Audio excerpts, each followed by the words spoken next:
पदार्थ के कण निरंतर गतिशील रहते हैं। आइए इसे समझने के लिए एक प्रयोग करते हैं।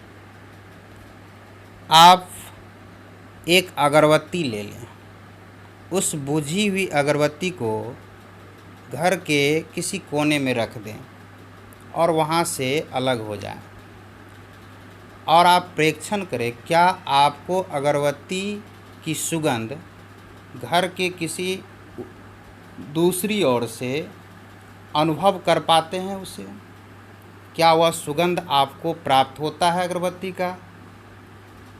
आप देखेंगे कि आपको अगरबत्ती का सुगंध महसूस नहीं हो पाएगा।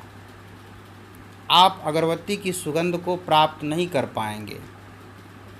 अब आप क्या करें, उसी बुझी हुई अगरबत्ती को अब आप जला दें और जलाकर उसी जगह पर उसी कोने में आप रख दें और वहाँ से हट जाए।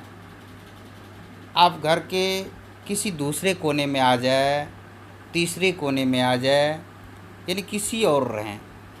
आपको कुछ देर में यानी पूरे कमरे में आपको सुगंध ही सुगंध आप ले पाएंगे, सुगंध ही सुगंध आपको महसूस होगा।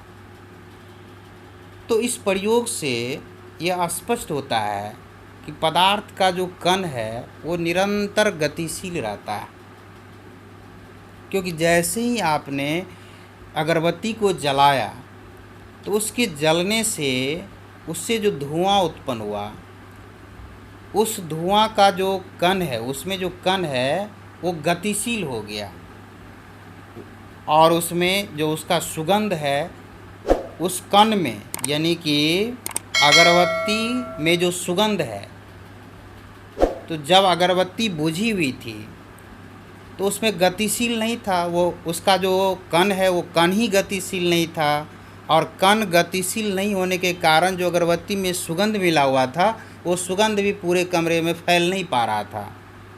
जैसे ही आपने उसको जलाया, जलने से क्या हो गया, वो अगरबत्ती का कण जो है यानी गतिशील हो गया, तो उसमें जो वह बिखरने लगा और उसकी सुगंध जो है पूरे कमरे को सुगंधित कर दी।